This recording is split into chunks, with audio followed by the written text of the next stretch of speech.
Hello and welcome to Take Control of Your Career. If you are looking to level up in your career, then you're in the right place. Today, we are joined by Cindy Maike, VP of Industry Solutions and Value Management at Cloudera. Thank you so much for joining us, Cindy.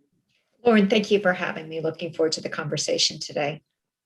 Absolutely. Well, let's start off, Cindy, by you just telling us about yourself and your career progression so we can get to know you just a little bit. Will do. So I lead the industry and value management team, as Lauren mentioned, for Cloudera. We're a data and analytics platform organization, which is really in the technology capability area. But I did not start my career in technology by any means. I tell people I'm a recovering CFO. I've worked in multiple industries throughout my career. Actually started out in auditing, so I have an accounting finance background. Have worked, in technology, but also have worked in the insurance industry, as well as done management consulting throughout my career. So quite an evolution. I guess I'm the type of person that if I look at my career, look at just how the world changes and my personality, I believe everybody should look to recreate themselves every 5 to 7 years. And that's what I've definitely done throughout my career is, founded in business, founded in, the accounting finance, which has actually served me very well in the different roles that I've had, especially from, leading organizations, from, day-to-day business processes to, management consulting, focused on process reengineering. And then a number of years ago, I really developed a passion for data and analytics, and looking at business insights and how do we leverage data better. And so that's really kind of what got me to the Cloudera organization, and I had the opportunity to work. Initially I focused on the insurance industry, but have expanded my responsibilities to manage a team of industry leaders who bring insights and perspectives to our customers. From its, whether it's retail CPG to financial services, to insurance, to manufacturing and automotive, to healthcare and life sciences.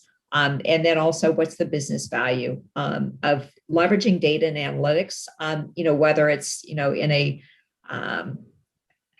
whether it's a cloud-based solution, so kind of getting into that technology space as well. So it's been an interesting journey, 30 some odd years in the industry. And, I think we all have different forks in our road and different paths that we go down in our career. And it's, I think it's just kind of like, how do you evolve? How do you recreate yourself? And how do you stay relevant? Because times definitely changed so much faster than probably when I started my career back in, I won't give the date, but things are definitely different than, that time frame, many years ago. Absolutely. And I love that intentionality in your career where you have sought to reinvent yourself. And then you've also found areas that you have a passion around and gone towards it. And data and analytics being one of those. And we'll get to another recent one as well, because I got to know you, Cindy, because you've been at a career crossroads recently and you decided to work with a coach in that process, which is how we connected when you engaged Impact Group and Earn Your Worth for coaching. So share a little bit about that journey that you went through. Yeah. And I think it got to that point where, had different opportunities present themselves. And I personally had never used a professional coach before. I think I've always used either my gut instinct or, looking at maybe colleagues. But I also found that, sometimes when you have conversations with someone that that's in your core network, you get a little bit of bias and you don't get that actual perspective. And Lauren, working with you and your team, it was really about getting that thought-provoking. It gave me some techniques that I personally had not used in the past. I've always been one of these people, and I don't know if good, bad, or indifferent, but I always went with my gut.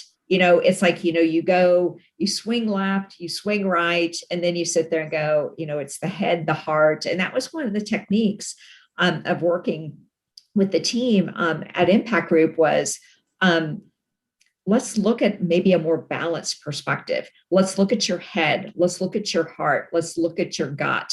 Let's actually evaluate the things that you like, the things that you don't like, the things that you have left undone, or maybe haven't had the opportunity to complete. So to me, it was that unbiased perspective of working with a professional coach to actually help guide me through some decisions that, I was at in my career. I was like, I got to the point where I'm like, I'm getting ready to almost be at that last chapter.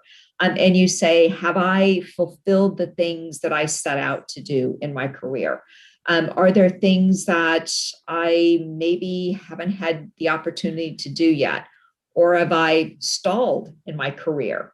And I think, and then I think sometimes when you say stalled in your career or maybe stalled within your current position, and that's where I was at.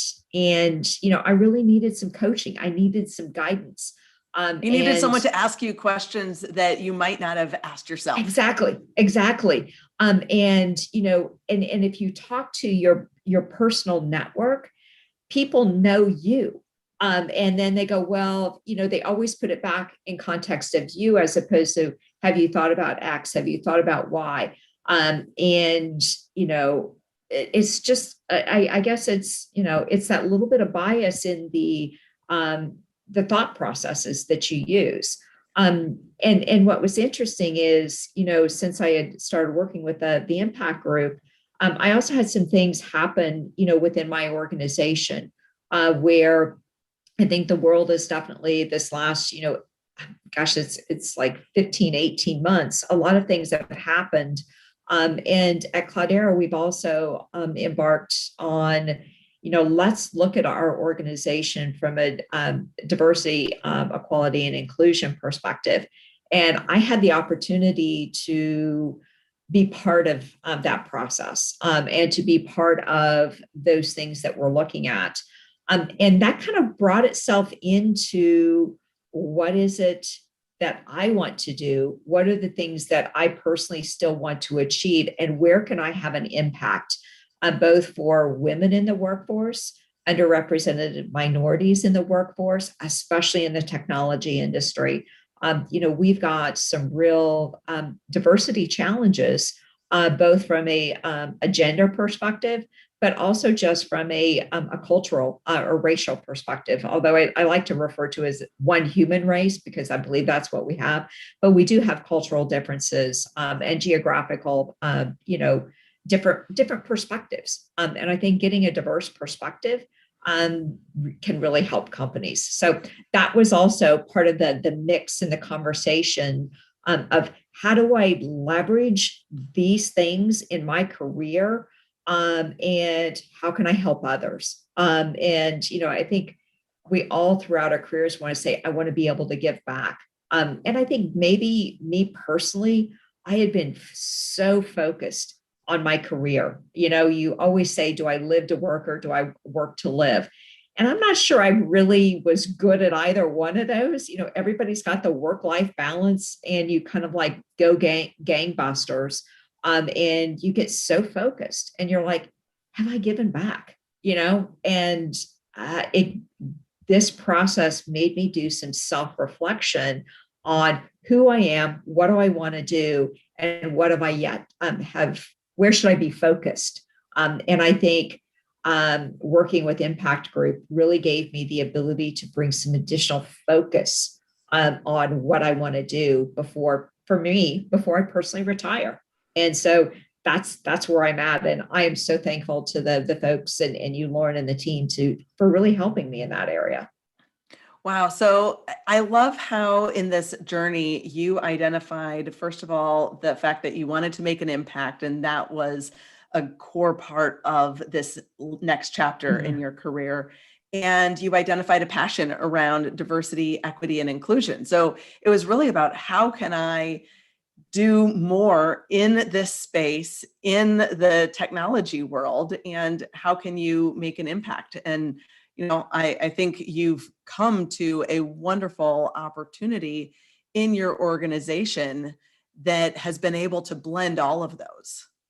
Yeah, I agree. And it's also given me, some of the things that we've been embarking on and some of the changes that we've been doing within our own organization.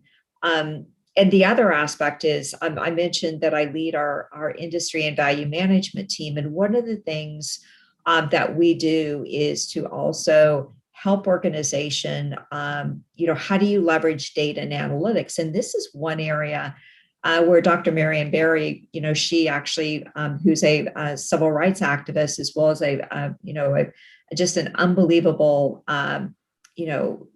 academic, also challenged us as an organization, saying, you guys provide data and analytics capabilities. And that's one of the things that companies, when you're focused on, DE&I initiatives, is how do you leverage data? How do you leverage analytics? How do you de-aggregate the data?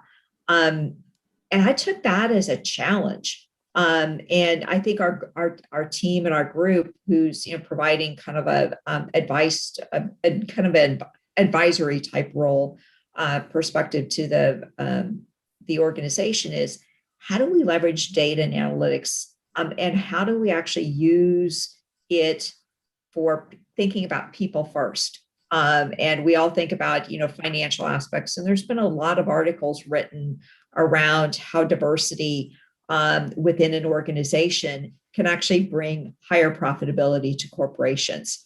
And I think there's a lot of truth to that, and having different perspectives and so forth. So for me, I'm now really challenging, our organization and working with our chief diversity officer and the team. How can we leverage our own internal data? But then also when we work with our customers and the rest of the industry, how can we actually use data and analytics to actually help us better understand what the workforce should look like, and how can we be better? Absolutely. So it's really something that goes beyond just you and your job, to where you're actually playing a role in changing the landscape of the industry and how we look at data in general. I'm hoping so. I think we've got a lot of forward progress to do, and I think it's not going to be an easy element, because a lot of times, it's also how do you leverage the data? How do you leverage the analytics for good, as opposed to, it can also be used for, just the reverse. And I think, collectively, it's about data for good, about people first. And so blending both my own personal aspirations, but then also how to work with others, and how to learn. And I think, collectively, we've got a lot to do, but I think it's such interesting and challenging times for us. Well, and it's also interesting going back to the career crossroads, where you were looking at different options for this next phase in your career. And if you had gone to do something else at a different company, it's like it would have been another job. But this is actually something that's fueling a passion and allowing you to make this next and hopefully last phase of your career count for something more. Absolutely. And then the other aspect is, being part of this. And it's so funny. It's like, when you look at where you're at and what you want to do, and to say, one, it's how can I have an impact? But then it's also, how do I also have fun? And not just having a job that is basically, it's paying the bills.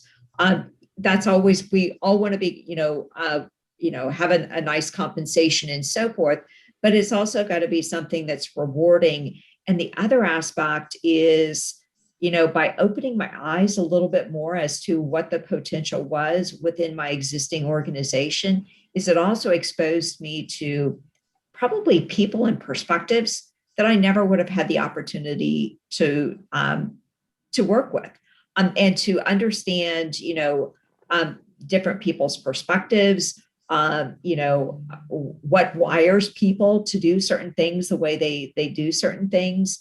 And it really, it really honed in on the fact, why diversity in a workplace is so important, because you get so many different perspectives. Because if and you look at hiring practices, if you hire people like you, all you're going to get are answers that are probably what your perspective was. And so how do I look at people? How do I look at different skill sets and so forth? And that's what I think of, I go back into, how do you coach people? How do you, and the other aspect, I say coach people, but the other aspect is, it's beyond within your own organization, that as you move up in the organization, as you also have new areas of opportunity, is also when you look around and you look at, where you've come from to where you're at to where you want to go, is also, can you be a sponsor to somebody else? Because a lot of times people may not have opportunities and they're a diamond in the rough. And it's, and there's a huge difference between internally being a mentor and being a sponsor. Right. And now it's kind of like, I see that with a much different perspective than I probably did before, is in addition to rather just listening, how can I possibly open up doors for people? And by not opening up doors, but provide guidance or, kind of just the whole thought process. But then also what I've been able to do is leverage some of the techniques of working with a coach as to how would I use that for myself with working with other colleagues on being able to help better promote, giving people, different options and having them think differently. And I think a lot of times that's what it's about, is how do you open up different perspectives? Absolutely. And I love the fact that this opened your eyes to how you can think about sponsorship more proactively. And I know you're actively sponsoring women at Cloudera now. So what is some of the advice that you share with them? And I think on that aspect, it's how do I, it's both sponsoring internally, but how do I also, if you have people outside of your own company, so if there's somebody else in the industry that you can make an introduction to, if you see somebody has a desire to do something and you're like, okay, so let me look at my network. Can I make an introduction? Can I, be that broker, to, opening the doors is not what the word I want to use, but it's like, I think it's all about brokering and sharing and collaborating. And Well, it's leveraging your relationships differently. Yeah. And that's one Yeah. of the things that I have seen women a lot of times focus on, building lots of relationships, but how are you leveraging them to your advantage, or, being willing to make an ask of somebody. And if you think about it, like, hey, if someone asked me, would I be willing to make an introduction, or would I be willing to do something for them in their career? Usually the answer is, yeah, I'd be more than happy to help, because we all want to help someone. So Exactly. then it's, if you turn it around and think about it, well, someone else probably wants to help you too. Right. Exactly. And another attribute there is it's also to, when you're like, if you're in a coaching situation versus, in a sponsoring situation, it's, how do you also try to, balance that and, see the different opportunities. And the other aspect we haven't touched upon yet is also, as you're looking at, candidates for positions, is historically, I probably would like, what, I need to find a person that's got the right experience and can hit the ground running. Now I actually look at candidates and say, and I've even looked at this for me personally, when you look at a position description and you're applying for something, you go, okay, do I have all those elements of experience, on my CV or my resume? And you sit there and go, and as women, many times will say, well, you know what, I don't have all of those experience, so I'm not going to apply for a specific position. But you sit there and say, Now what I do is I say, does the person look like they have the aptitude to do that? And when you have the conversations, when you conduct an interview, you say they don't have the experience. Have they been able to articulate the aptitude? And now I look at aptitude as a priority over past experience. And I probably wouldn't have done that historically. I would have said, who can I find that's the best candidate based upon their prior experiences? And now I predominantly will look at aptitude. I love that. Such a great mind shift in the hiring process. And you obviously have had a lot of aptitude in the course of your career as a woman in a very male dominated technology industry. So, how would you describe the key to your success over the course of your career? I think it's by, I've always been a type of person where listen before you speak.